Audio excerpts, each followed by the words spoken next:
শরৎচন্দ্র চট্টোপাধ্যায় তার বাল্যজীবনে যে পাঠশালায় পড়তেন, সেই পাঠশালা দেখতে পাচ্ছ, প্যারী পণ্ডিতের পাঠশালা। এটির এখন অবস্থা দেখো। এই যে এখানে দেখতে পাচ্ছ শরৎচন্দ্র চট্টোপাধ্যায়ের যে বৈঠকখানা গৃহ, সেটি দেখাতে পাচ্ছি তোমাদের। কাঁচের বক্সে দেখতে পাচ্ছ ছোট ছোট মূর্তি করা রয়েছে। তার জন্মকাল থেকে মৃত্যুকাল অবধি তিনি যা যা করেছিলেন সবকিছুই এই ছোট ছোট মূর্তির মাধ্যমে কিন্তু ফুটিয়ে তোলা হয়েছে। এখানে শৈশব জীবন কাটিয়েছিলেন ঠিকই, কিন্তু তিনি যখন লেখা শুরু করেছিলেন, তার লেখা পড়ার পরে অনেক মানুষের অনেক রকম রিয়াকশন হয়েছিল। সেই সব রিয়াকশন কিন্তু ভালো ছিল না।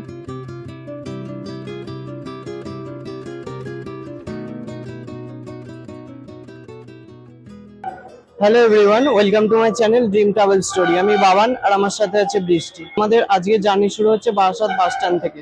কোথায় যাচ্ছি, কি বৃত্তান্ত, সবকিছু জানতে পারো, ভিডিওতে জুড়ে থেকো।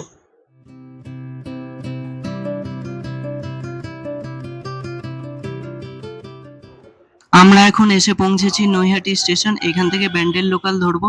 ব্যান্ডেল লোকাল ধরে ব্যান্ডেলের উদ্দেশ্যে রওনা হবো।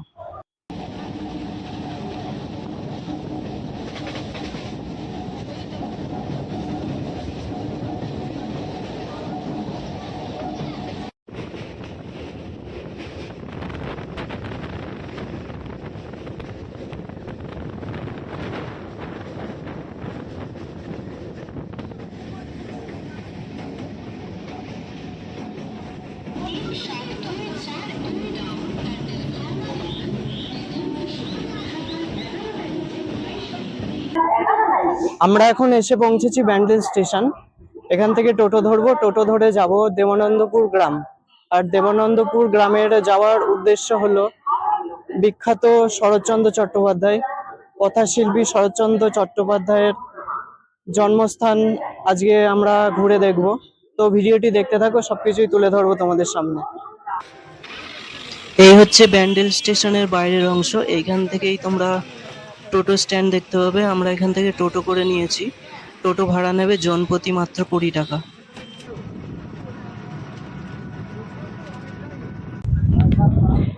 এই যে এখানে যেটি দেখতে পাচ্ছ, এটি হচ্ছে শরৎচন্দ্র স্মৃতিমঞ্চ। দেখতে পাচ্ছ চারিদিকের অ্যাম্বিয়েন্সটা। আর আমরা নেমেছি ঠিক শরৎচন্দ্র স্মৃতি মঞ্চের সামনে। এই যে এখানে দেখতে পাচ্ছ টোটো স্ট্যান্ড রয়েছে।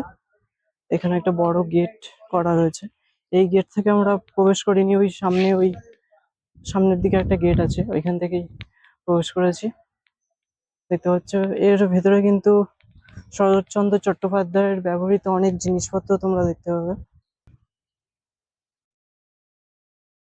এর ভেতরে শরৎচন্দ্র চট্টোপাধ্যায় যেসব জিনিস ব্যবহার করতেন, যেরকম পেন, অনেক কিছু, তার লেখা পাণ্ডুলিপি লিপি আছে।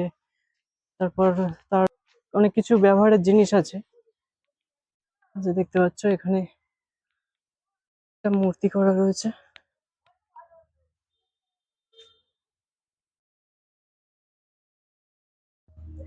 দেখতে পাচ্ছ আশেপাশে সুন্দরভাবে কিন্তু সাজানো রয়েছে।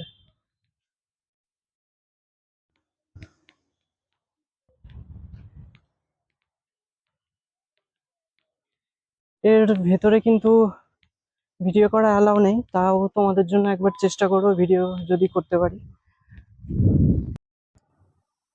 ভিতরে ঢুকে সবার প্রথমেই তোমরা দেখতে পাবে শরৎচন্দ্র চট্টোপাধ্যায়ের ব্যবহৃত একটি চেয়ার।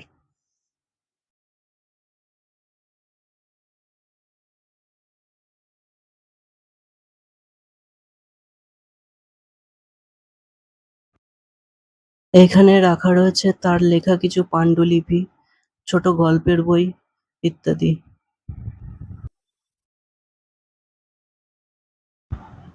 এইদিকে আসলে দেখতে পাবে এইসব কাঁচের বক্সে দেখতে পাচ্ছ ছোট ছোট মূর্তি করা রয়েছে।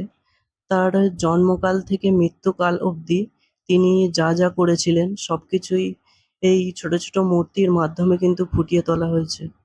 এর ভিতরে আসলে তোমাদের অসাধারণ লাগবে, তার সম্বন্ধে অনেক কিছুই জানতে পারবে।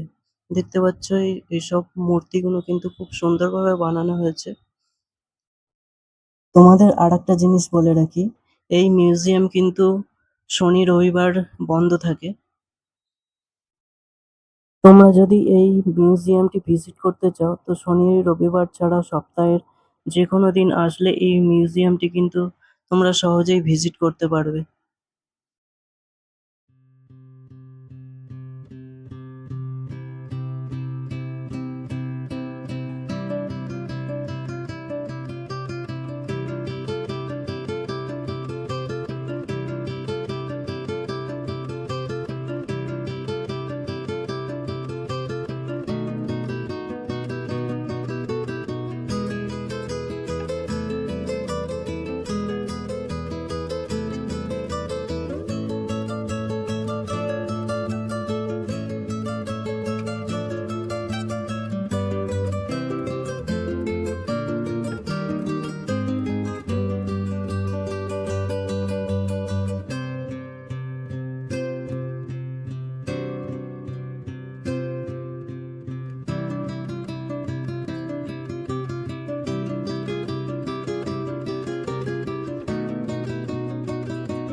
শরৎচন্দ্র চট্টোপাধ্যায়ের মিউজিয়াম দেখার পরে এখন আমরা বাইরে বেরিয়ে এসেছি।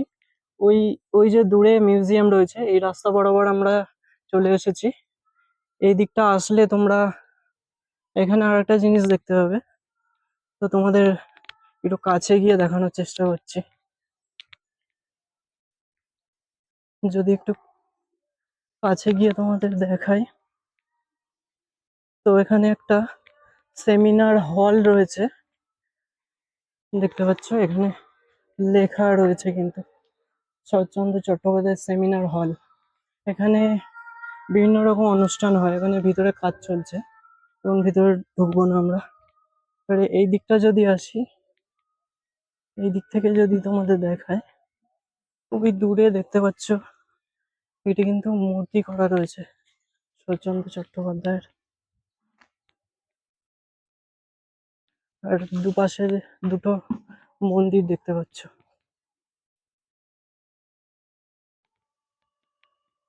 আর এদিকে স্কুল আছে,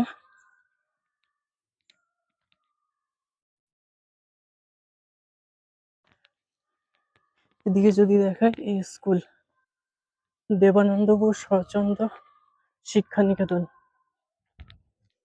আর এই দিক থেকে যদি দেখায় এখানে এখানে শরৎচন্দ্র চট্টোপাধ্যায়ের একটি বিশাল মূর্তি করা রয়েছে, অসাধারণ লাগছে কিন্তু। আর চারিপাশের দৃশ্যটা যদি দেখায় ঠিক এরকম লাগছে। আর এদিকে যদি দেখায় তোমাদের, এদিকে দেখতে পাচ্ছ দুটো মন্দির রয়েছে পরস্পর, কিন্তু কন্ডিশন ভালো নেই, ধ্বংসাবশেষ দেখা যাচ্ছে।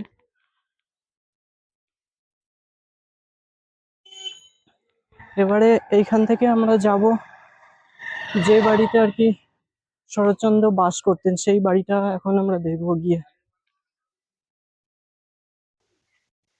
এই যে এখানে দেখতে পাচ্ছ শরৎচন্দ্র চট্টোপাধ্যায়ের যে বৈঠকখানা গৃহ, সেটি দেখাতে পাচ্ছি তোমাদের। ঠিক আমরা ওই দিক থেকে এলাম, ওই দিক থেকে শরৎচন্দ্র চট্টোপাধ্যায় স্মৃতি মঞ্চ থেকে ঘুরে তোমরা এইদিকে চলে আসবে। এদিকে আসলেই এই এই গৃহটি তোমরা দেখতে পাবে। তো এখানে এখন আমরা প্রবেশ করব। এই যে,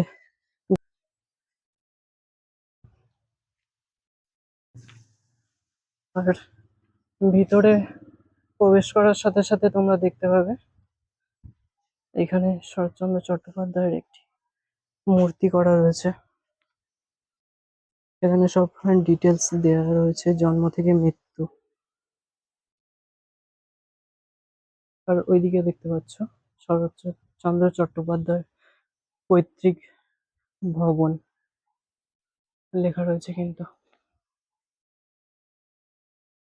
আশেপাশে যদি দেখায়, দেখতে পাচ্ছ এরকম কংক্রিটের রাস্তা করা রয়েছে। আগে হয়তো ছিল না, এখন নতুন করে হয়তো করেছে।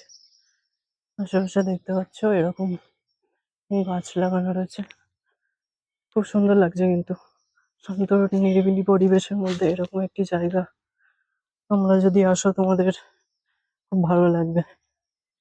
আর এইদিকে যদি দেখাই, এই দিকটা ঠিক এরকম দেখতে লাগছে।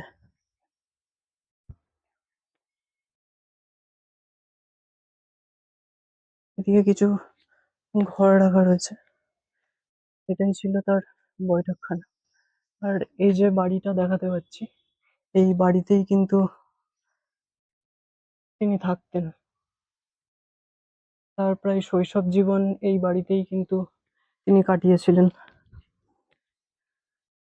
এখানে শৈশব জীবন কাটিয়েছিলেন ঠিকই, কিন্তু তিনি যখন লেখা শুরু করেছিলেন, তার লেখা পড়ার পরে অনেক মানুষের অনেক রকম রিয়াকশন হয়েছিল। সেই সব রিয়াকশন কিন্তু ভালো ছিল না, সুখকর ছিল না মোটেই। এখান থেকে এখন বেরিয়ে যাব। এইসব বাড়িগুলো দেখছো এখন রং টং করা হয়েছে, ডেভেলপ করা হয়েছে।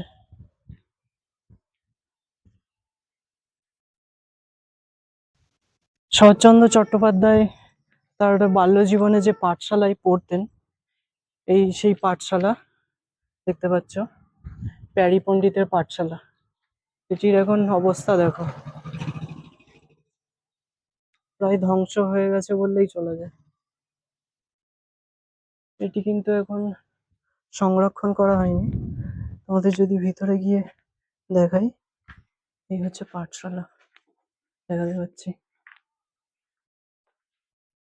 এখানে কিন্তু শৈশব জীবনে পড়াশোনা করেছিলেন শরৎচন্দ্র চট্টোপাধ্যায়।